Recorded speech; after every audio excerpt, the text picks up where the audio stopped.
Question की तरफ चलते हैं। तो क्वेश्चन नंबर 3 आप लोगों को स्क्रीन के ऊपर नज़र आ रहा है, इसको पढ़ें तो इसमें क्या बोला जा रहा है, एक्सप्रेस द फॉलोइंग, दरअसल दिए गए नंबर्स को आप एक्सप्रेस करिए as a rational number P divide by Q, rational number P divide by Q की शक्ल में। ठीक है, यहाँ तक क्या बात कही गई है, जैसे कि ये एक रैशनल नंबर है, बट ये एक रैशनल नंबर की कौन सी शक्ल है, जिसमें ये डेसिमल होता है, उस शक्ल को बोला जाता है नंबर्स की डेसिमल फॉर्म। और नंबर की एक पी डिवाइड बाय क्यू की शक्ल में भी नंबर होते हैं, जैसे कि 4 डिवाइड बाय 5। ठीक है, तो नंबर को इस शक्ल से इस शक्ल के अंदर आपने लेकर आना है, ये वो कहा बोल रहा है क्वेश्चन के इस पहले हिस्से में। ठीक है, और आगे क्या बोल रहा है, आगे भी क्वेश्चन में लिखा हुआ है where P and Q are integers. तो जब इस नंबर को इस शक्ल में चेंज करेंगे तो साथ में उसने ये बताया है कि p जो है और q जो है ये दोनों के दोनों इंटीजर्स नंबर होने चाहिए, and q is not equal to 0, और q जो है वो 0 के इक्वल कभी भी नहीं आना चाहिए। बस आपको ये बात सीखनी है कि इस डेसिमल फॉर्म से p डिवाइड बाय q की शक्ल में क्वेश्चन को चेंज करना है। तो चलिए चेंज करते हैं। तो पार्ट नंबर 1 आप लोगों को स्क्रीन के ऊपर नज़र आ रहा है, तो इसको हमने p डिवाइड बाय q की फॉर्म में बदलना है। तो सबसे पहले लिखेंगे यहाँ पर सोल्यूशन। ठीक है, और सोल्यूशन लिखने के बाद अब इसको p डिवाइड बाई क्यू की फॉर्म में बदलें। तो इस वक्त तो नहीं पता, मैथ के अंदर जो भी चीज़ नहीं पता होती उसको वेरिएबल x हम एज्यूम कर लेते हैं। ठीक है, तो इसलिए आप यहाँ पे अपनी तरफ से इस नंबर को, इसीलिए लेट लिखा जा रहा है कि लेट कर लेंगे या एज्यूम कर लेंगे अपनी तरफ से इस नंबर को x के इक्वल। तो 0.4 जो है वो मैंने x के इक्वल रख लिया, और इसके ऊपर लाइन है, इस लाइन को भी आप जान चुके होंगे, दोबारा से बताता हूँ। जिस भी नंबर के ऊपर ये बार होती है इसका मतलब ये होता है कि नंबर जो है आगे कंटिन्यूसली चलता चला जा रहा है, इसकी कोई हद नहीं है। ठीक है, जैसे कि 4 4 4 4 4 तो ऐसे लिखते चले जाओ, तो इसलिए 3 डॉट डाल देते हैं। इन 3 डॉट का मतलब ये होता है कि ये नंबर आगे चलता चला जा रहा है। तो इसलिए जब भी किसी नंबर के ऊपर बार हो तो आप क्या किया करें, आप वो नंबर जो है 3 दफ़ा लिखो।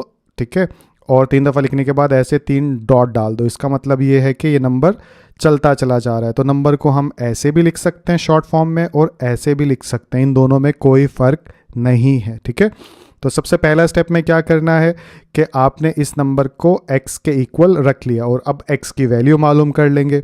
तो सबसे पहले इस बार को ख़त्म करेंगे। आप बार को ख़त्म करूं तो इसको मैं ऐसे भी लिख सकता हूँ 0.4, 3 दफ़ा लिख लो, 2 दफ़ा लिख लो, 4 दफ़ा लिख लो। ठीक है, 3 दफ़ा ही लिख लेते हैं, उसके बाद 3 डॉट डाल देते हैं। ठीक है, तो इसको मैंने इस शक्ल में लिख लिया। अब इस शक्ल में लिखने के बाद मैं क्या करूँगा, दोनों तरफ मल्टीप्लाई करवाऊँगा 10। अब सवाल ये पैदा होता है कि सर 10 क्यों मल्टीप्लाई करवा रहे हैं। तो देखिए, इस नंबर को आप ध्यान में रखिएगा, जब भी इशारिया या डेसिमल के बाद एक डिजिट हो, जैसे कि यहाँ पे 4 है, तो आप मल्टीप्लाई करवाएंगे 10 से।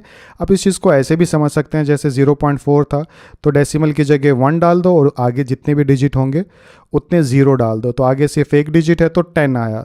तो 10 से इसलिए मल्टीप्लाई करवा रहे हैं। ठीक है, अगर यहाँ पे फॉर एग्जांपल 5 होता इस 4 के आगे, तो फिर हम क्या करते, डेसिमल की जगह 1 और आगे 2 0 लगाते, और इस नंबर को किससे मल्टीप्लाई करवाते, 100 से मल्टीप्लाई करवाते। तो किसी तरह भी समझो। ठीक है, तो आसान तरीका यही है, डेसिमल के बाद अगर आपको एक डिजिट नज़र आ रहा है तो 10 से मल्टीप्लाई करवा दो, 2 डिजिट नज़र आ रहे हैं तो 100 से करवा दो, 3 डिजिट नज़र आ रहे हैं तो 1000 से करवा दो। ठीक है, तो चलिए स्टेटमेंट लिख लेते हैं। तो ये मैंने यहाँ पर स्टेटमेंट लिख ली, मल्टीप्लाई बोथ साइड बाय 10। अगर 10 को दोनों तरफ मल्टीप्लाई करवाएं तो x के साथ भी 10 को मल्टीप्लाई करवा देंगे, और इधर भी 10 को मल्टीप्लाई करवा देंगे, किसके साथ, ब्रैकेट में। अच्छा, ये चीज़ भी पता होना चाहिए, अभी आपकी पहली एक्सरसाइज है कि जब भी दो नंबर मल्टीप्लाई हो रहे हैं, जैसे कि 10 मल्टीप्लाई बाय 2, तो मल्टीप्लाई को हम ऐसे भी लिख सकते हैं, और मल्टीप्लाई को हम ऐसे ब्रैकेट डाल के भी लिख सकते हैं। ठीक है, इसमें और इसमें कोई फ़र्क नहीं है। एक और तरीका भी होता है, जैसे 10 के बाद आप डॉट डाल दो, फिर 2 डाल दो, इसका मतलब भी मल्टीप्लाई होता है। तो मल्टीप्लाई को मुख्तलिफ तरह से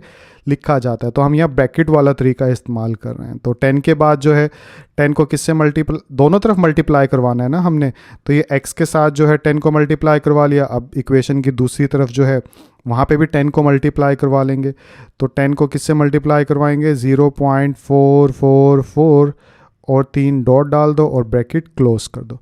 तो दोनों तरफ 10 को मल्टीप्लाई करवा लिया। ठीक है, और 10 से मल्टीप्लाई करवाने के बाद अब आप क्या करेंगे, 10x तो मल्टीप्लाई होने के बाद 10x ही रहेगा, ठीक है।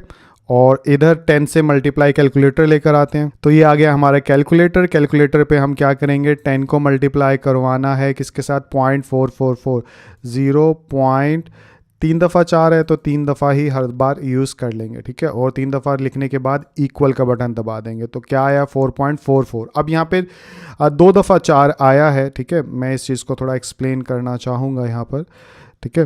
तो 4.44, ठीक है, या कैलकुलेटर को रख लेते हैं क्योंकि छोटा सा तो है। तो 4 अब आप यहाँ पे 4 नहीं, 3 दफ़ा 4 थे तो 3 दफ़ा 4 लिखने के बाद 3 डॉट डालेंगे, ठीक है। अब ऐसा क्यों किया, क्योंकि अगर कैलकुलेटर पे मैं ऐसे नहीं कर सकता कि यहाँ पे लिखूँगा मैं 10 और 10 लिखने के बाद मल्टीप्लाई और फिर 4.44444 और फिर 3 नुक्ते डालूंगा, ऐसे तो कैलकुलेटर पे मल्टीप्लाई नहीं कर सकते। तो इसलिए कैलकुलेटर पे आप सिंपल 10 हो, 100 हो, कोई भी नंबर हो, अगले क्वेश्चंस में आप सीख लोगे, वो चीज़ भी कंफ्यूज मत होइएगा। तो यहाँ पे जो नंबर हो वो लिखो, और जैसे कि मैंने ये 10 लिखा, उसके बाद मल्टीप्लाई हो रहा है तो सॉरी 0 कर लूँ, 10 लिखा, 10 लिखने के बाद मल्टीप्लाई का बटन दबाया, फिर 0.4444 आगे चलता चला जा रहा है, तो आप सिंपल 3 डिजिट ही लिख लो, जैसे कि 0.444 और ये इक्वल दबाया, तो अब 4.44 जवाब है। लेकिन क्योंकि हमें पता है कि हमने सिर्फ 3 दफ़ा 4 को या 2 दफ़ा 4 को मल्टीप्लाई करवाया, तो इसलिए कैलकुलेटर में सिर्फ 2 दफ़ा 4 आया है। लेकिन एक्चुअली क्वेश्चन में तो हम इसे सो ऑन यानी आगे चलता चला जा रहा है, तो मल्टीप्लाई करवाने के बाद भी आप यहाँ पे आगे सो ऑन इसी तरह मल्टीप्लाई करवाएंगे। इस चीज़ को ऐसे भी कर सकते हो, ऐसे भी कर सकते हो कि 10 से मल्टीप्लाई होने के बाद ये 4 जो है वो मैं यहाँ पे बताता हूँ, जैसे 10 मल्टीप्लाई 0.444 और ये ऐसे लिखा हुआ है ना, तो 10 से मल्टीप्लाई होने के बाद ये 4 जो है पहले आ जाएगा। तो पहले आने से मतलब क्या हो जाएगा, ये हो जाएगा 4.444 ऐसे, ठीक है। आप ऐसे भी कर सकते हो, और अगर जैसे 100 होता है यहाँ पे, फॉर एग्जांपल यहाँ पे मैं 100 कर दूँ, ठीक है, तो 100 को अगर इससे मल्टीप्लाई करवाता तो मैं क्या करता, मैं ऐसे करता कि ये 44 को डेसिमल से पहले ले जाता, तो ये बन जाता 44.4444, ठीक है। तो दोनों तरह से मैंने आपको बता दिया, कैलकुलेटर से भी और इससे भी। तो अब मल्टीप्लाई करवाने के बाद आप क्या करेंगे, इसको इक्वेशन नंबर 1 का नाम दे दीजिए, ठीक है, ऐसे एक लाइन बेशक ड्रॉ कर दीजिए, इसको इक्वेशन नंबर 1 का नाम दे दीजिए, इसको इक्वेशन नंबर 2 का नाम दे दीजिए। इक्वेशन किसे कहा जाता है, क्योंकि अभी पहली एक्सरसाइज है, तो देखिए जिसमें ये इक्वल का साइन हो और एक एंड लेफ्ट हैंड साइड हो, राइट हैंड साइड हो और दरमियान में इक्वल का साइन हो, उसे इक्वेशन कहा जाता है। तो हमारे पास 2 इक्वेशन थी, पहली को पहली का नाम दे दिया, दूसरी को दूसरी का नाम दे दिया। अब मैं क्या करूँगा, इस दूसरी इक्वेशन के अंदर से इस पहली इक्वेशन को माइनस कर दूंगा, ठीक है। तो आप डायरेक्ट भी माइनस कर सकते हो, ये स्टेटमेंट ना लिखो, लेकिन लिख दोगे तो अच्छी बात होती है, तो इसलिए मैं भी लिख रहा हूँ। तो ये मैंने स्टेटमेंट लिख दी, सब्ट्रैक्टिंग 1 फ्रॉम 2, ठीक है। सब्ट्रैक्टिंग का मतलब क्या होता है, माइनस करना होता है। माइनस को माइनस भी बोला जाता है और सब्ट्रैक्ट करना भी बोला जाता है, ये चीज़ नहीं पता तो अभी बता दी, ठीक है। तो ये बात याद रखिएगा कि दूसरी में से पहली निकालनी है, ठीक है। तो इसलिए जब स्टेटमेंट लिखेंगे तो आप ऐसा मत लिख दीजिएगा सब्ट्रैक्टिंग 2 फ्रॉम 1, ऐसे नहीं, ठीक है। सब्ट्रैक्टिंग मतलब माइनस कर रहे हैं, किसको, पहली इक्वेशन को, तो ये पहली इक्वेशन है, किससे, फ्रॉम सेकंड, यानी जिसमें से निकालनी होती है वो फ्रॉम के बाद आती है। इस चीज़ में भी थोड़ा ख्याल रखिएगा, इससे क्वेश्चन गलत हो जाएगा। अगर मैं यहाँ पे 2 लिख दूँ और यहाँ पे 1 लिख दूँ तो स्टेटमेंट गलत होगी, ठीक है। तो जिसके अंदर से निकाल रहे होते हैं उसको फ्रॉम के बाद लिखते हैं, आप ऐसे भी इसको याद कर सकते हो अगर मैथ मुश्किल लगती है। तो अब सब्ट्रैक्ट करें तो सब्ट्रैक्ट कैसे होगा, अब आप देखिए पहली इक्वेशन में इस एंड में क्या है, इस एंड में x है और इधर क्या है, इधर है 10x, ठीक है। तो अब हम किस में से, 2 में से निकाल रहे हैं, तो 2 हमारे पास ये है, तो हमारे पास क्या हो जाएगा 10x, और इसमें से क्या चीज़ माइनस करनी है, x, तो यहाँ पे आ जाएगा 10x माइनस x, ठीक है। अभी रफली बता देता हूँ, इक्वेशन के दूसरी साइड पे अगर आप देखेंगे तो दूसरी में से पहली निकालनी है, तो दूसरी इक्वेशन क्या है हमारे पास 4.444, ठीक है। तो 4.444 और डॉट डॉट डॉट ये लिखा हुआ था तो ये लिख दिया, इसमें से अब ये वाला एंड हम निकाल देंगे। जब इसको निकालेंगे तो ये आ जाएगा 0.444 और ये डॉट डॉट डॉट, ठीक है। तो मैंने आपको ये बता दिया, फिर भी उम्मीद करता हूँ समझ में आया होगा। इसको रिवर्स करके नीट करके लिखते हैं। तो अब मैं यहाँ पे क्या लिखूँगा, यहाँ पे लिखूँगा 10x, ठीक है, और माइनस x, ठीक है। ये दूसरी में से पहली मैंने निकाल दी। इसी तरह अब यहाँ पे दूसरी क्या, इक्वेशन की दूसरी तरफ 4.444 और ये 3 डॉट डाले, ठीक है। दूसरी में से अब इस पहली को निकाल देंगे तो ये आ जाएगा, यहाँ पे ब्रैकेट इस्तेमाल कर लें आप, तो क्योंकि अब ये डॉट डॉट डॉट जो है तो ब्रैकेट इस्तेमाल करना बेहतर रहेगा। इसमें से हम निकाल रहे हैं 0.444 और ये 3 डॉट डाल दिए और ब्रैकेट क्लोज, ठीक है। आप ऐसे भी देख सकते हो बड़ी रकम में से, जैसे 6 में से 5 निकाल सकते हैं ना, 5 में से 6 कैसे निकालेंगे, तो इसलिए बड़ी वैल्यू जो है वो ऊपर आती है। तो यहाँ पे भी देखें, बड़ी वैल्यू जो है वो पहले लिखी है और छोटी वैल्यू बाद में लिखी है। बड़ी वैल्यू पहले लिखी है 10x में से x, तो अब माइनस कर लेते हैं। 10x है, इसमें से x निकालेंगे, ठीक है। जहाँ कुछ नहीं होता वहाँ क्या होता है 1, तो माइनस कर रहे हैं, तो 10 में से 1 गया तो 9 बच गया और पीछे x आ गया, ठीक है। कैलकुलेटर से भी आप कर सकते हैं, 10 में से 1 निकालेंगे तो 9 बच जाएंगे। तो यहाँ पे क्या आ जाएगा हमारे पास 9x, और इधर निकालेंगे तो कैलकुलेटर इस्तेमाल कर सकते हो या ऐसे ज़ुबानी भी देख सकते हो आप लोग कि इसके अंदर और इसके अंदर जो फ़र्क है वो इस नंबर का है। तो अब इसमें से जब ये निकाल देंगे तो खाली हमारे पास 4 ही तो बच जाएगा, लेकिन फिर भी आप कैलकुलेटर इस्तेमाल कर लीजिएगा। कैलकुलेटर कैसे इस्तेमाल करेंगे आप, कैलकुलेटर ऐसे करेंगे, 3 नंबर ही लिखिए ताकि आप लोग कंफ्यूज ना हो, 2 दफ़ा लिखो 3 दफ़ा लिखो, और कैलकुलेटर के अंदर भी 3 ही नंबर इस्तेमाल करिएगा वरना फ़र्क आ जाएगा। जैसे 4.444 ये वैल्यू आ गई, सो उनको भी रहने दो, ठीक है। और ये माइनस दरमियान में था तो माइनस का बटन दबाया, उसके बाद आ गया पॉइंट, फिर 1 2 3 3 दफ़ा 4 डाल दिया, तो ये हमारे पास क्या आया 4, ठीक है। तो आप इस चीज़ का थोड़ा ख्याल रखेंगे तो ऐसे कैलकुलेटर के ऊपर सॉल्व कर सकोगे। इसको दूसरे आपके साइंटिफिक कैलकुलेटर में तो ऊपर नज़र भी आ रहा होता है, उस पर भी करके दिखा देता हूँ। जैसे ये हमारे पास एक कैलकुलेटर आ गया, तो हमारे पास क्या था 4.444, ठीक है, और माइनस इसमें से 0.444 निकालना है तो 0.444, तो ये देखिए पीछे हमारे पास जो है वो कितना आया 4 आ गया, ठीक है।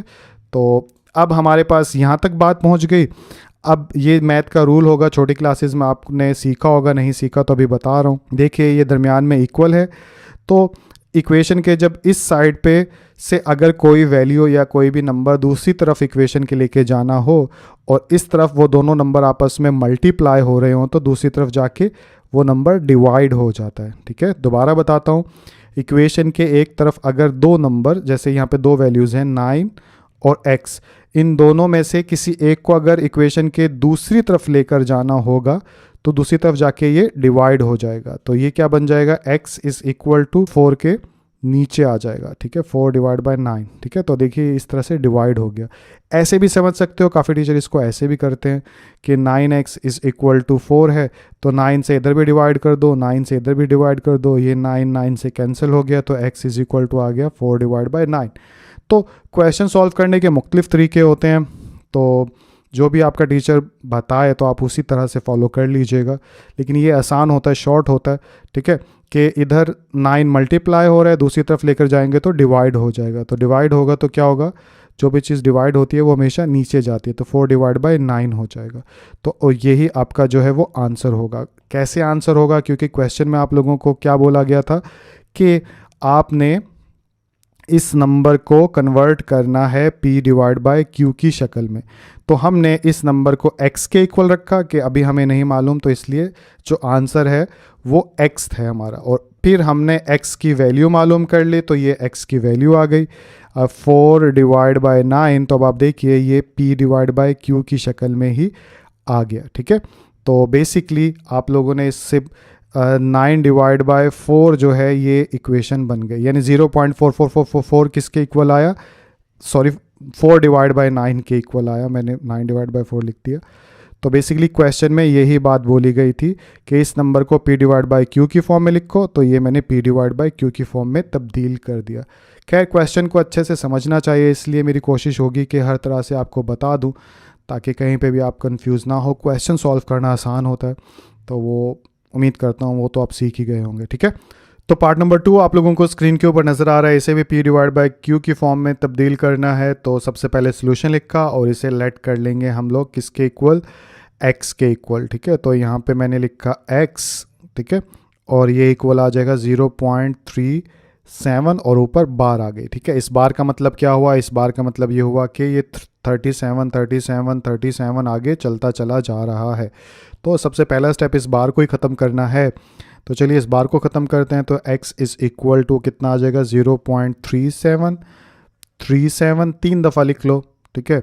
2 दफ़ा भी लिख लोगे तब भी बेहतर बात है, 3 दफ़ा लिख लोगे तब भी बेहतर है, 4 दफ़ा लिखोगे तब भी बेहतर है। लेकिन मैं ये कहूँगा कि 3 दफ़ा लिखा है तो क्वेश्चन में बार बार 3 दफ़ा ही करें, उससे कैलकुलेटर पे वैल्यू आपकी एग्जैक्ट निकल आएगी, ठीक है।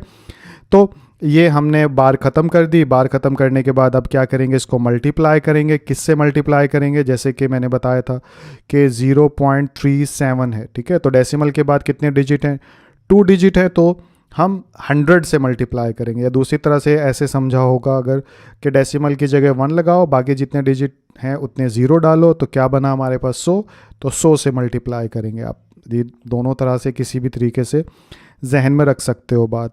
तो 100 से मल्टीप्लाई करने के लिए स्टेटमेंट लिख लेते हैं। तो ये मैंने स्टेटमेंट लिख ली, मल्टीप्लाइंग बोथ साइड बाय 100। तो 100 को दोनों तरफ मल्टीप्लाई करवाएं तो इधर ये मल्टीप्लाई हो जाएगा x के साथ, और इधर जो है 100 मल्टीप्लाई हो जाएगा किसके साथ, 0.373737, और ये 3 डॉट डाल दो और ब्रैकेट क्लोज कर दो, ठीक है। अब चलिए मल्टीप्लाई करवाएंगे तो 100x के साथ मल्टीप्लाई हो जाएगा तो 100x ही बन जाएगा, और इसको जब 100 से मल्टीप्लाई करवाएंगे तो 37.373737 एंड 3 डॉट डालो तो ये हमारे पास आ जाएगा, ठीक है। कैसे पता चला, जैसे मैंने बताया था कि 2 ज़ीरो हैं तो यहाँ से 2 डिजिट जो है डेसिमल के बाद ले आओ, ठीक है। ऐसे भी कर सकते हो, कैलकुलेटर से भी बता देता हूँ, ठीक है। तो कैलकुलेटर से करेंगे तो मैंने आपको क्या चीज़ बताई थी कि 100 लिखा पहले और उसके बाद मल्टीप्लाई दबाया, तो 0.373737 3 दफ़ा है तो 0.3737 और 37, ठीक है, 3 दफ़ा ही लिखें, और उसके बाद ये आपके पास आंसर आ जाएगा 37.3737। आगे चलता चला जा रहा है। आगे क्यों चलता चला जा रहा है, क्योंकि हमने यहाँ पे अनलिमिटेड नंबर्स हैं, ठीक है। तो जब कैलकुलेटर पे लिखा था तो लिमिटेड लिखा था, इसलिए लिमिटेड आंसर आया नंबर्स में। बहरहाल समझ में आ गया होगा, उम्मीद करता हूँ। अब इसके बाद इक्वेशंस को नाम देना है। 2 इक्वेशंस आ गई, तो ये पहली इक्वेशन x वाली, इसको नाम दिया 1 का, और ये दूसरी इक्वेशन जिसमें मल्टीप्लाई करवाया था इसको नाम दिया इक्वेशन 2 का, ठीक है। अब मल्टीप्लाई करवाने के बाद अब हम क्या करेंगे, सब्ट्रैक्ट करेंगे। बड़ी वैल्यू में से छोटी निकालेंगे, तो बड़ी वैल्यू क्या है 100, छोटी वैल्यू क्या है हमारे पास x, ठीक है। आप ऐसे भी जहन में रख सकते हो। तो स्टेटमेंट लिख लेते हैं। तो ये मैंने स्टेटमेंट लिख ली, सब्ट्रैक्टिंग, हम माइनस कर रहे हैं, सब्ट्रैक्टिंग का मतलब इक्वेशन 1 को, ठीक है, इसको माइनस कर रहे हैं किस में से, इक्वेशन 2 में से। तो ये इक्वेशन 2 है, ठीक है। तो याद रखिएगा फ्रॉम के बाद जिसमें से माइनस कर रहे होते हैं वो लिखते हैं, तो सेकंड में से माइनस कर रहे हैं, तो ये चीज़ जहन में रखिएगा। या स्टेटमेंट लिखिएगा ना मत, वो भी काम चल जाएगा, लेकिन काफ़ी टीचर जो हैं वो कहते हैं लिखो। तो बहरहाल आगे चलते हैं। अब माइनस करेंगे तो हम क्या करेंगे, जैसे कि मैंने बताया बड़ी में से छोटी या सेकंड में क्या है हमारे पास 100x, और फर्स्ट में क्या x, तो 100x में से आप x निकाल दीजिए, और इक्वेशन के दूसरी तरफ भी ऐसे करिए। ये वाली वैल्यू है हमारे पास, तो आप लिखिए 37.3737 और ये 3 डॉट, ठीक है। इसमें से माइनस करनी है हमने ऊपर वाली, ये वाली, ठीक है, छोटी वैल्यू। तो ये कितनी है 0.3737।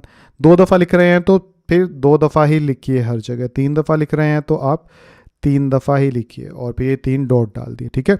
अब कैलकुलेटर से माइनस करेंगे तो 100 में से 1 गया, ठीक है, तो कितना आ जाएगा 99, ठीक है। ऐसे ही आ जाएगा ना 100x, और यहाँ पे x माइनस करना है, तो जहाँ कुछ नहीं होता वहाँ 1 होता है। 100 में से 1 गया तो 99 आ जाएगा, x वैसे का वैसा। तो यहाँ पे आ जाएगा 99x, और इक्वेशन के दूसरी तरफ चलें तो वहाँ पे कितना आएगा, तो यहाँ पे आ जाएगा ओनली 37, क्योंकि अगर आप ध्यान देंगे आप ये इस वाली वैल्यू और इस वाली वैल्यू को अगर ध्यान से देखेंगे तो ये वाली वैल्यू जो है यहाँ पर मौजूद है। तो जब इसमें से ये निकालेंगे तो इशारिया के बाद वाली सारी ख़त्म हो जाएंगी, पीछे बच जाएगा। पर हाल नहीं भी समझ में आ रहा तो कैलकुलेटर क्यों इस्तेमाल करिए आप। तो कैलकुलेटर ये आ गया, ठीक है। तो 37 पॉइंट 3 दफ़ा है 37 37 37 37, ठीक है। और इसमें से माइनस करना है 0.37 37 37, ठीक है। तो पीछे हमारे पास देखिए 37 आ गया, ठीक है। तो ये फ़ायदा होगा एक जितनी अमाउंट में नंबर्स लिखने का। बहरहाल मैथ आती हो तो हर तरह से ही समझ में आ जाती है। तो अब जो है हमें x की वैल्यू मालूम करनी है, तो x को इधर अकेला रखेंगे, तो 99 जो है इसको दूसरी तरफ ले जाते हैं, तो इधर 99 मल्टीप्लाई हो रहा है तो दूसरी तरफ जाके क्या हो जाएगा, डिवाइड हो जाएगा। तो x इज़ इक्वल टू कितना आ जाएगा, 37 डिवाइड बाय 99, और ये हमारे पास जो है वो आंसर हो जाएगा, या दूसरे लफ्ज़ों में जो x की वैल्यू मालूम करनी थी वो ये है। तो ये वैल्यू जो है p डिवाइड बाई q की फॉर्म में कितनी बनेगी, 37 डिवाइड बाई 99। तो इस तरह से ये क्वेश्चन खत्म हुआ, ठीक है। तो चलिए थर्ड पार्ट की तरफ चलते हैं। तो पार्ट नंबर 3 आप लोगों को स्क्रीन के ऊपर नजर आ रहा है। तो इसे p डिवाइड बाई q की फॉर्म में लिखें, तो सबसे पहले लिखा जाएगा सोल्यूशन, उसके बाद इसे लेट कर लेंगे हम x के इक्वल। तो यहाँ पे लिखा लेट। अब तो सब चीज़ें समझ में आ गई होंगी, अब तो बस सॉल्व करना है, इससे समझ में आ जाएगा। 0.21 यानी 21, तो ऊपर की बार ख़त्म करें तो x इज़ इक्वल टू कितना आ जाएगा, 0.21, ठीक है। और 21 और 21 3 दफ़ा लिखते हैं और ये 3 डॉट डाल दिए, ठीक है। इस बार का मतलब ये यही होता है कि ये चलते चले जा रहे हैं। तो इसके बाद इक्वेशन 1 आ गई।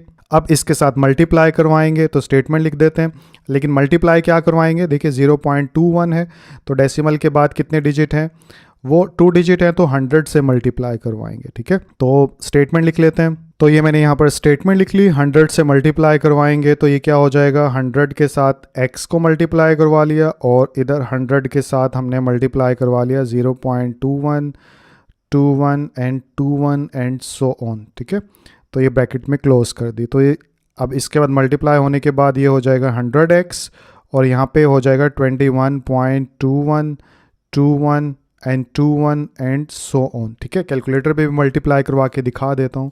100 मल्टीप्लाई 0.21, 21 एंड 21, ठीक है। तो ये हमारे पास आया 21.212121, ठीक है। तो ये चीज़ समझ में आ गई होगी। इक्वेशंस के नाम देते हैं, तो इसको हमने नाम दिया था इक्वेशन 1 का, ठीक है। तो यहाँ पे लिख दिया इक्वेशन 1, इसको नाम दे देते हैं इक्वेशन 2 का, तो यहाँ पे लिख देते हैं इक्वेशन 2।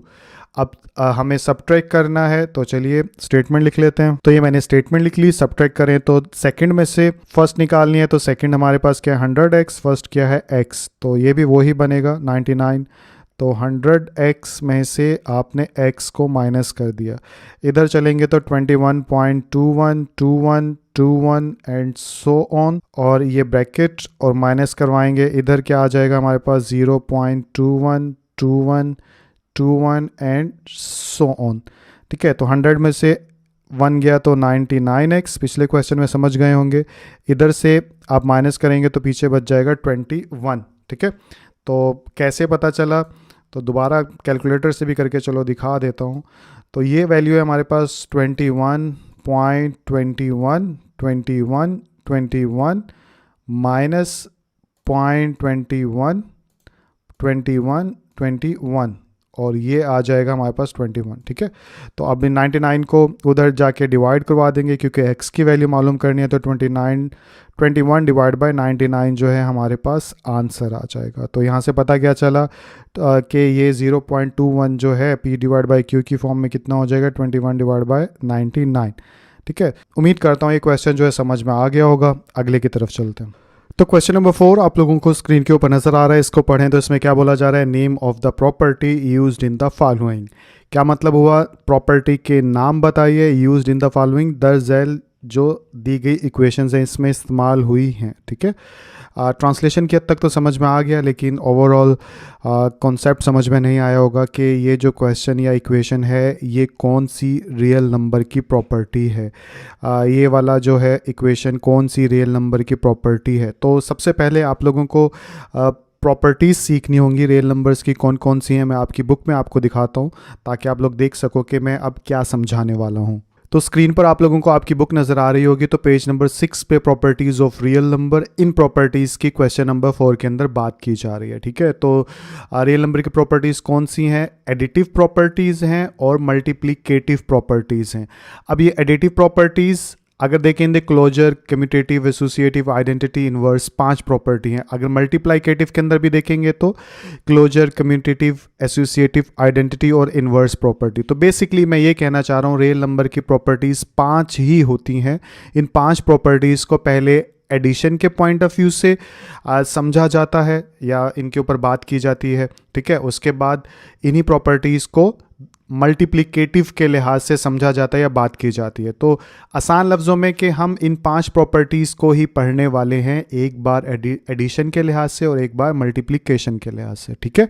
तो चलिए इनको समझते हैं। तो इस वक्त स्क्रीन के ऊपर आप लोगों को 5 प्रॉपर्टीज़ नज़र आ रही हैं। क्वेश्चन के अंदर इन्हीं प्रॉपर्टीज़ की बात की जा रही थी। आप अपनी एक्सरसाइज के पिछले पेजेस पे जाएंगे तो वहाँ पर भी इन प्रॉपर्टीज़ के बारे में बताया और समझाया गया है, ठीक है। बेसिकली ये प्रॉपर्टीज़ रियल नंबर की प्रॉपर्टीज़ हैं।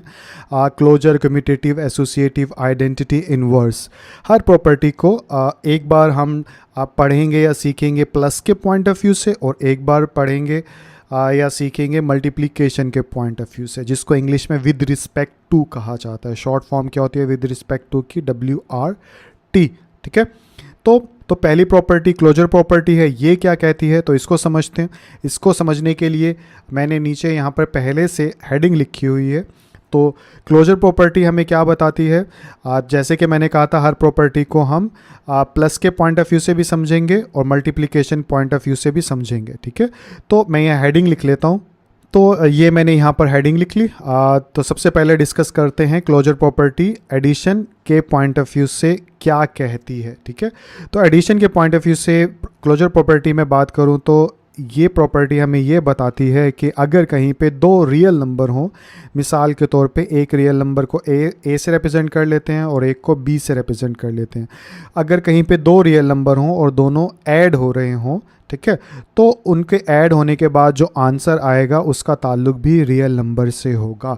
ये बात हमें बताई जाती है या क्लोजर प्रॉपर्टी हमें सिखाती है, ठीक है। तो एग्जाम्पल से भी समझेंगे इस बात को। फॉर एग्जाम्पल यहाँ पे EX इसका मतलब एग्जाम्पल हो गया। मिसाल के तौर पर 2 रियल नंबर की बात की जा रही है। एक नंबर ले लेते हैं हम 6 और एक नंबर ले लेते हैं हम 4। ये 2 रियल नंबर हो गए, ठीक है।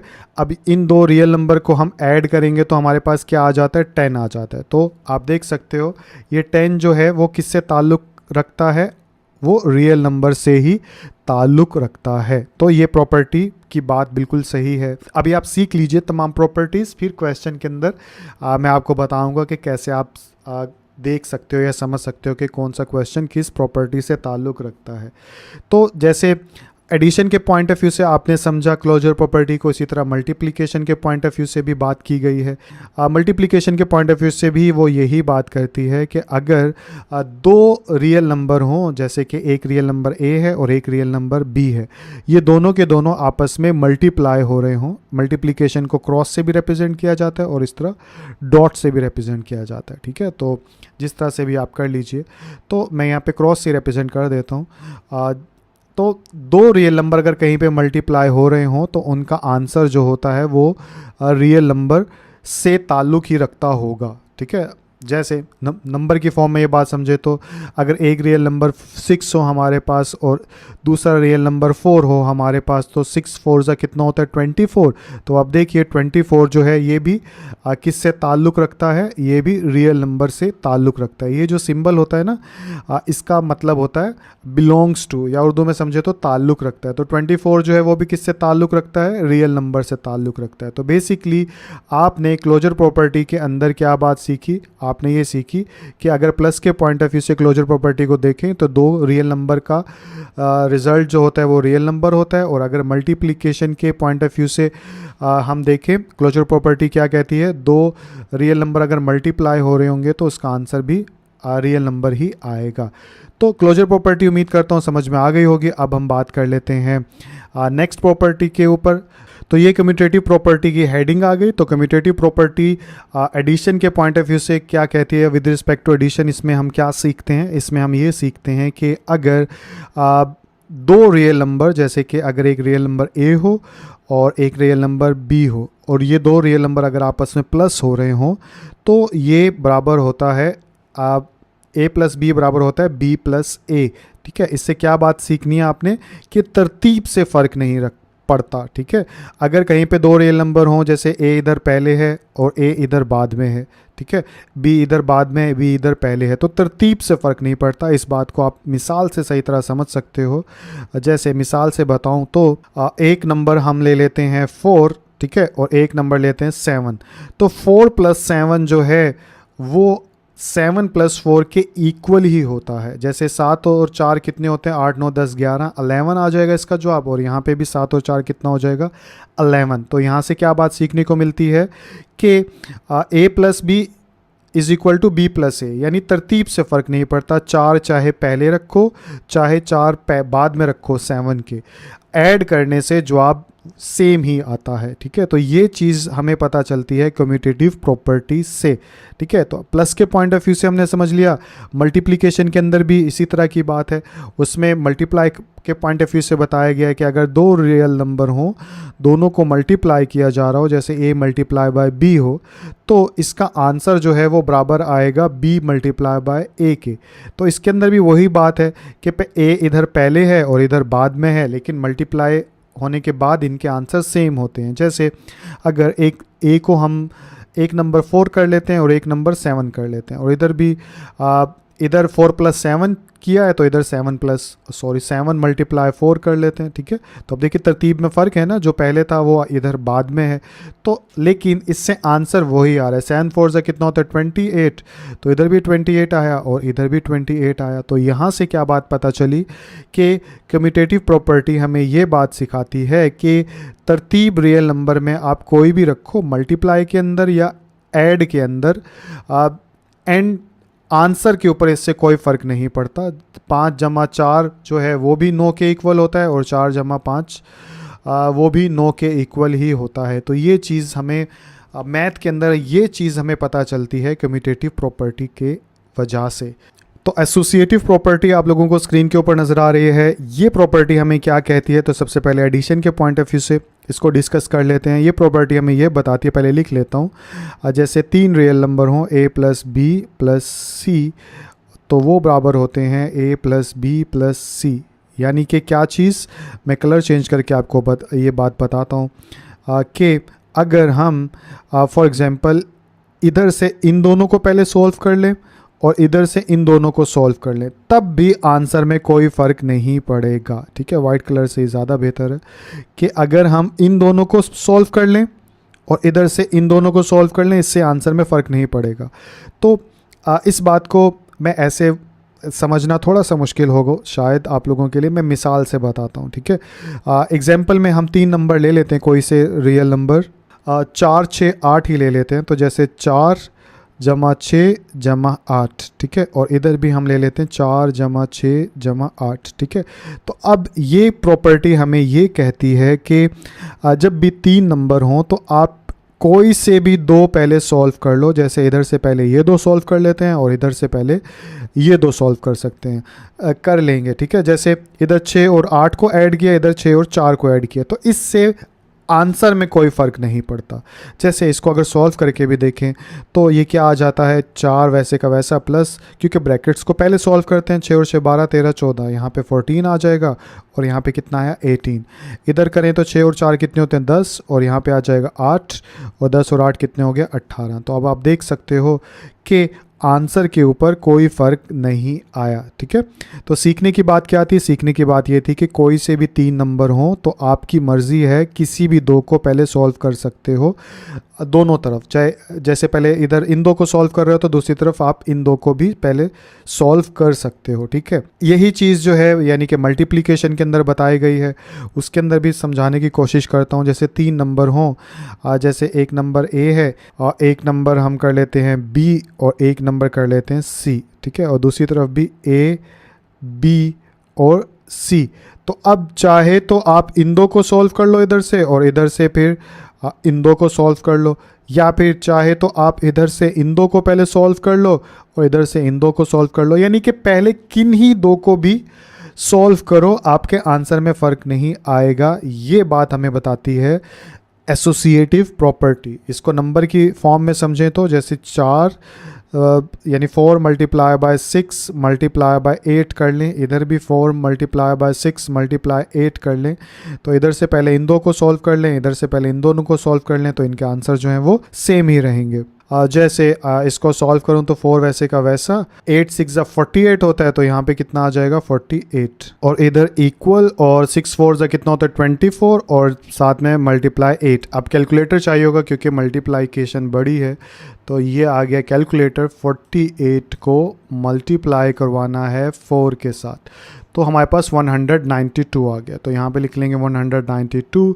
24 को 8 के साथ मल्टीप्लाई करवा के देख लेते हैं, तो 24 को मल्टीप्लाई करवाया 8 के साथ, तो मेरे पास 192 ही आ गया। तो यहाँ पे भी 192 आ गया। तो अब इस सारी बात से हमें क्या पता चला कि एसोसिएटिव प्रॉपर्टी हमें ये बात सिखाती है कि कहीं पे अगर 3 रियल नंबर हों तो आप एडिशन के अंदर भी पहले किन्हीं दो को सॉल्व कर सकते हो, और मल्टीप्लिकेशन के अंदर भी अपनी मर्ज़ी से किसी भी दो को आप पहले सॉल्व कर सकते हो। ठीक है, तो ये चीज़ आपने एसोसिएटिव के सीख ली।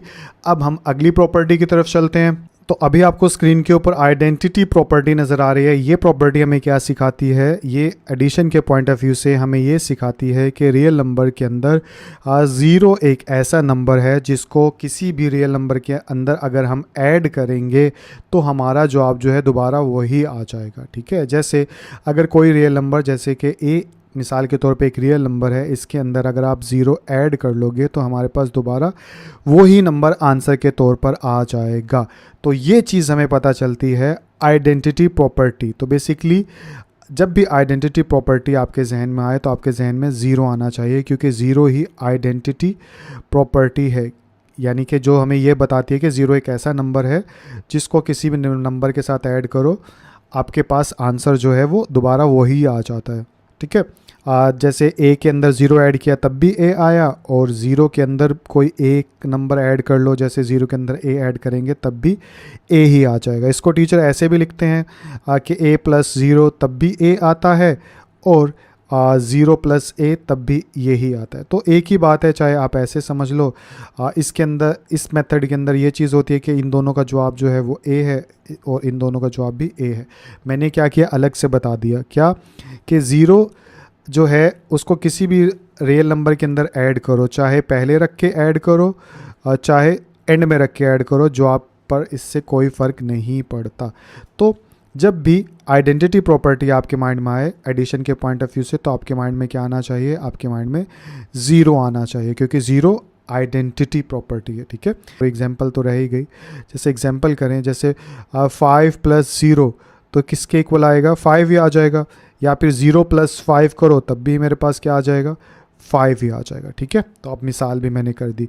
इसी तरह मल्टीप्लिकेशन के अंदर क्या, मल्टीप्लिकेशन के अंदर जो है 1 जो है वो आइडेंटिटी होती है। ठीक है, यानी 1 एक ऐसा नंबर होता है जिसको किसी भी रियल नंबर के साथ मल्टीप्लाई करो और दोबारा वही नंबर आ जाता है। बिल्कुल ऐसे ही जैसे a के साथ अगर मैं 1 को मल्टीप्लाई करवाऊँ तब भी मेरे पास a आएगा, या फिर 1 के साथ कोई भी रियल नंबर मल्टीप्लाई करवाऊँ, मिसाल के तौर पे a को मल्टीप्लाई करवाता हूँ जो कि रिप्रेजेंट कर रहा है रियल नंबर को, तब भी मेरे पास a ही आएगा। एग्जाम्पल से इस बात को समझें तो एग्जाम्पल के मुताबिक आप 6 कर लें, 5 कर लें, कुछ भी कर लें। ठीक है, जैसे 6 एक रियल नंबर है, इसके साथ अगर 1 को मल्टीप्लाई करवाएंगे तब भी 6 आएगा, और अगर 1 को मल्टीप्लाई करवाएंगे 6 के साथ तब भी 6 आएगा। ठीक है, तो उम्मीद करता हूँ ये चीज़ भी समझ गए होंगे, बस थोड़ा सा अलग सा है। बस जब भी आइडेंटिटी आपके माइंड में आए तो आपके माइंड में आना चाहिए ऐसे नंबर्स जिनको रियल नंबर के साथ अप्लाई किया जाए, चाहे मल्टीप्लाई करके या फिर ऐड करके, दोनों सूरतों में जवाब वही आ जाता है। ऐड करेंगे तो 0 वो नंबर है, मल्टीप्लाई करेंगे तो 1 वो नंबर है। पर हाल ये प्रॉपर्टी भी हुई। तो लास्ट प्रॉपर्टी हमारे पास है इन्वर्स प्रॉपर्टी। तो इन्वर्स का मतलब जब भी आए तो इन्वर्स का मतलब आप ऐसे भी इसको जहन में रख सकते हैं कि उलट, उर्दू के अंदर उलट जहन में रख सकते हैं, इंग्लिश के अंदर बात करें तो ऑपोजिट। जब भी इन्वर्स आए तो आपके जहन में ऑपोजिट या उलट का वर्ड आना चाहिए। ठीक है, तो ये एक थोड़ी छोटी सी टेक्निक थी, मुझे लगा आपको बता देना चाहिए, क्योंकि इसको अगर आप एडिशन के पॉइंट ऑफ व्यू से समझेंगे तो इन्वर्स प्रॉपर्टी हमें ये बात बताती है कि कोई भी रियल नंबर हो, जैसे ए एक रियल नंबर है, हर रियल नंबर का एक उलट होता है, एक इन्वर्स होता है, ठीक है। अब जैसे ए जो है इसका इन्वर्स क्या होगा, इसका इन्वर्स होगा माइनस ए, ठीक है। अब सवाल पैदा होता है सर ये कैसे इन्वर्स हुआ। देखिए ये ऐसे इन्वर्स हुआ कि ये पॉजिटिव नंबर था, प्लस का उलट क्या होता है, माइनस होता है, ठीक है। तो कोई भी रियल नंबर हो, जैसे कि प्लस ए एक रियल नंबर है तो इसका इन्वर्स क्या हो गया, माइनस ए, ठीक है। तो इन्वर्स प्रॉपर्टी हमें ये बताती है कि कोई भी रियल नंबर होगा उसका एक इन्वर्स होता है जब आप उसे ऐड करोगे तो, ठीक है। और किसी भी रियल नंबर का जब इन्वर्स लेते हैं जो रिज़ल्ट आता है वो हमेशा किसके इक्वल आता है, वो ज़ीरो के इक्वल आता है। ये चीज़ हमें जानना होगी इस प्रॉपर्टी के अंदर। जैसे इस चीज़ को मिसाल से आप अच्छे से समझ पाओगे। एग्जाम्पल अगर हम यहाँ पे ले लें 14, ठीक है, तो 14 का इन्वर्स क्या हो जाएगा, -14, ठीक है। और अब आप देखिए ये ज़ीरो के इक्वल ही तो हो जाएगा। देखिए यहाँ पे अगर मैं कर दूँ 14 ब्रैकेट ओपन करूँगा तो बाहर प्लस से अंदर का साइन चेंज नहीं होगा तो माइनस ही आ जाएगा, ठीक है। तो अब आप देखिए 14 सेम नंबर ऑपोजिट साइन के साथ हो तो ज़ीरो आ जाता है, ठीक है। तो इसीलिए आप लोगों को ये बात बताई गई है कि रियल नंबर के अंदर हर नंबर का एक इन्वर्स होता है और जब भी उस नंबर को अपने इन्वर्स के साथ लिखेंगे, ऐड करेंगे तो आपका आंसर जो है वो ज़ीरो आएगा। समझने के हद तक ये लगेगा सर ये कैसी अजीब अजीब सी बातें हैं। एक्चुअली ये सारी प्रॉपर्टीज़ जो हैं ये मिलकर मैथ को बनाती हैं। जब आप मैथ के क्वेश्चंस करते हो तो आप अनजाने के अंदर इन सब प्रॉपर्टीज़ का इस्तेमाल कर रहे होते हो, ठीक है। आप क्वेश्चंस करोगे तो मैं आपको बताऊंगा भी ये चीज़, या आप ध्यान दीजिएगा, ठीक है। इसी तरह मल्टीप्लिकेशन के अंदर भी इन्वर्स होता है, उलट होता है। क्या, अगर कोई नंबर ए है, रियल नंबर एक हमारे पास ए है, तो इसका मल्टीप्लिकेटिव इन्वर्स क्या हो जाएगा, इसका मल्टीप्लिकेटिव इन्वर्स हो जाएगा 1/a, ठीक है। तो प्लस के अंदर हमेशा क्या होता है, ऑपोजिट साइन होता है। मल्टीप्लाई के जैसे मल्टीप्लाई का ऑपोजिट क्या होता है, डिवाइड होता है, ठीक है। तो डिवाइड को हम ऐसे भी लिख सकते हैं और ऐसे भी लिख सकते हैं, ठीक है। तो बेसिकली आपको समझाने मुख्तलिफ तरीके से कोशिश कर रहा हूँ।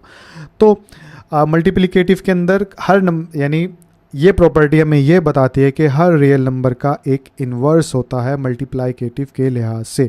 जैसे मिसाल के तौर पे एग्जांपल एक लें, अगर हमारे पास 14 एक रियल नंबर है तो इसका इन्वर्स क्या हो जाएगा, 1/14, ठीक है। और जब भी किसी नंबर का आप इन्वर्स लेते हैं तो आंसर हमेशा 1 आता है, ये इसकी पहचान है। जैसे जब आप एडिटिव इन्वर्स लेते हैं तो आंसर हमेशा 0 आता है ना, तो इसी तरह मल्टीप्लिकेटिव इन्वर्स लेते हैं तो आंसर हमेशा 1 आता है। 1 क्यों आता है, क्योंकि देखिए ये एक दूसरे से कैंसिल हो गया, क्योंकि ऊपर नीचे है तो पीछे क्या बच जाएगा, जैसे इधर मैं बता सकता हूँ ये इससे कैंसिल हो गया, पीछे 1 बच गया तो 1 = 1 हो गया, ठीक है। एक बार आपने सुन लिया इन सब प्रॉपर्टीज़ को, अब मैं क्वेश्चन में बताऊंगा कि कैसे आप डिटेक्ट करोगे। तो इस स्क्रीन के ऊपर आप लोगों को जो प्रॉपर्टी नज़र आ रही है उसका नाम है डिस्ट्रीब्यूटिव प्रॉपर्टी। अब इस प्रॉपर्टी के अंदर क्या कहा गया है, देखिए इस प्रॉपर्टी को 2 पॉइंट ऑफ व्यू से डिस्कस किया गया है, एक प्लस के लिहाज से और एक माइनस के लिहाज से। प्लस के लिहाज से जो डिस्कस किया गया है उसको एडिशन भी कहा गया है, तो इसलिए इसको हम एडिशन के पॉइंट ऑफ व्यू से भी पढ़ेंगे और सब्ट्रैक्शन के पॉइंट ऑफ व्यू से भी पढ़ेंगे। तो चलिए हेडिंग लिख लेता हूँ एडिशन की और इसको समझते हैं कि क्या कहा गया इसमें। तो ये मैंने हेडिंग लिख ली, हेडिंग लिखने के बाद प्रॉपर्टी लिख लेता हूँ। तो ये प्रॉपर्टी कुछ ऐसी होती है, a × b + c, और ये इक्वल हो जाएगा किसके, ab + ac के, ठीक है।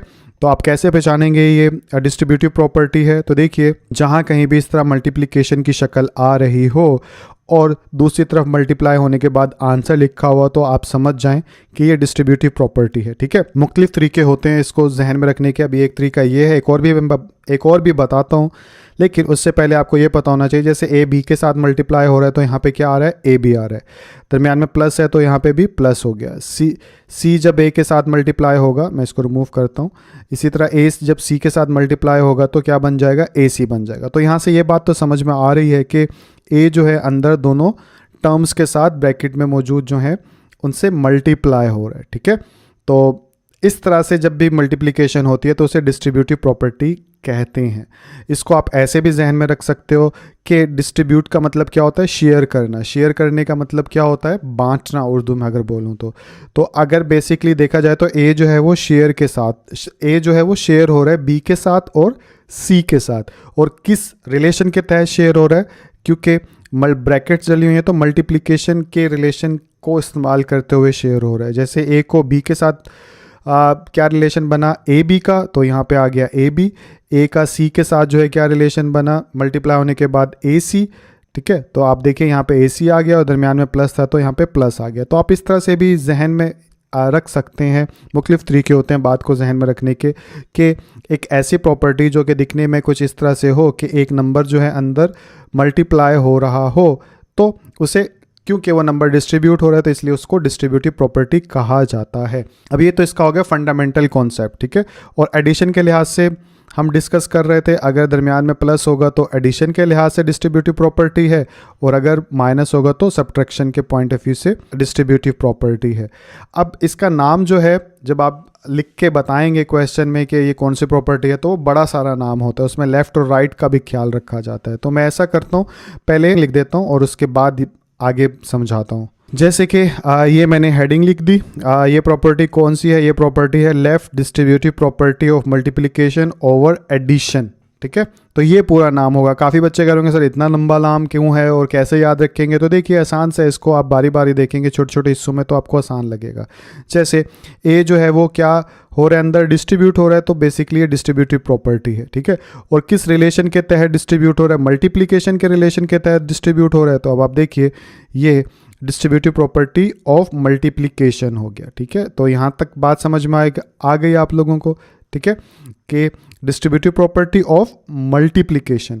उसके बाद यहाँ पे प्लस के लिहाज से बात की गई है, ऊपर आपको हेडिंग भी नज़र आ रही है, तो ओवर एडिशन लिख देंगे। जब सब्ट्रैक्शन के पॉइंट ऑफ व्यू से डिस्कस करेंगे तो ओवर सब्ट्रैक्शन लिख देंगे। ठीक है, अभी पहली हेडिंग लिखी है, अभी मैं आगे करूँगा तो मज़ीद लिखूँगा तो आपको और समझ में अच्छे से आ जाएगा। जैसे ये लेफ़्ट है, इसी तरह राइट भी होती है। राइट कैसे होती है, अगर मैं यहाँ पे लिखूँ ए प्लस बी ब्रैकेट के अंदर और एंड में सी जो है इनके साथ डिस्ट्रीब्यूट करवा दूँ या मल्टीप्लाई करवा दूँ, तो आंसर क्या बन जाएगा, ए सी, उसके बाद प्लस आ जाएगा और फिर आ जाएगा बी सी। ठीक है, यानी ए सी के साथ मल्टीप्लाई हुआ तो ए सी बन गया, और बी सी से मल्टीप्लाई हुआ तो हमारे पास क्या बन गया, बी सी बन गया। तो बेसिकली ये प्रॉपर्टी भी क्या हुई, डिस्ट्रीब्यूटिव प्रॉपर्टी हुई। लेकिन मैं नाम लिख लेता हूँ फिर बताता हूँ। तो ये मैंने नाम लिख लिया, जैसे कि यहाँ पे लिखा हुआ distributive property over multiplication over addition, क्योंकि दरम्यान में प्लस है।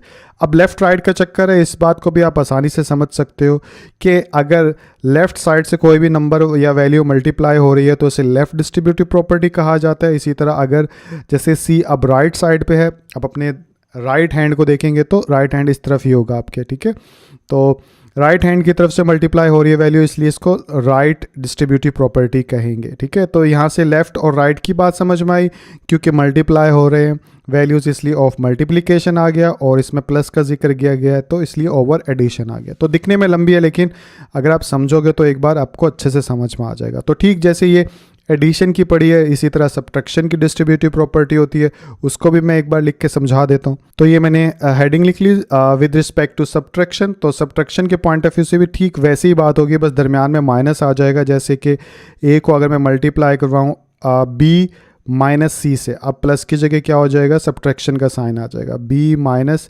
सी के साथ। ठीक है, तो क्या जवाब आ जाएगा, ए बी माइनस ए सी। ठीक है, तो अब ये कौन सी प्रॉपर्टी हुई, ये हुई left distributive property of multiplication over subtraction. ठीक है, मैं यहाँ लिख लेता हूँ, तो ये मैंने यहाँ पर लिख लिया। ठीक है, इसी तरह राइट की हो जाएगी, अगर मैं यहाँ पे लिख दूँ ए माइनस बी और सी को मल्टीप्लाई करवा दूं तो क्या हो जाएगा, ए सी माइनस बी सी। ठीक है, तो अब राइट साइड से मल्टीप्लाई हो रहा है तो इसलिए हेडिंग क्या हो जाएगी, हेडिंग हमारे पास हो जाएगी राइट डिस्ट्रीब्यूटिव प्रॉपर्टी। ठीक है, ऑफ मल्टीप्लिकेशन ओवर सब्ट्रैक्शन। तो इस तरह से यानी कि एक बार इसको प्लस के पॉइंट ऑफ व्यू से पढ़ा जाता है, एक बार माइनस के पॉइंट ऑफ व्यू से पढ़ा जाता है। आपको क्वेश्चन में बस आपको बताना होगा ये कौन सी प्रॉपर्टी है, तो उसकी निशानी आसानी से लग सकती है कि जब भी मल्टीप्लाई हो रहा हो एक नंबर ब्रैकेट के अंदर तो वो डिस्ट्रीब्यूटिव प्रॉपर्टी होती है। लेफ्ट राइट का कॉन्सेप्ट समझ में आ गया, दो तरह की होती है, एडिशन और सब्ट्रैक्शन, वो भी पता चल चुका होगा। ठीक है।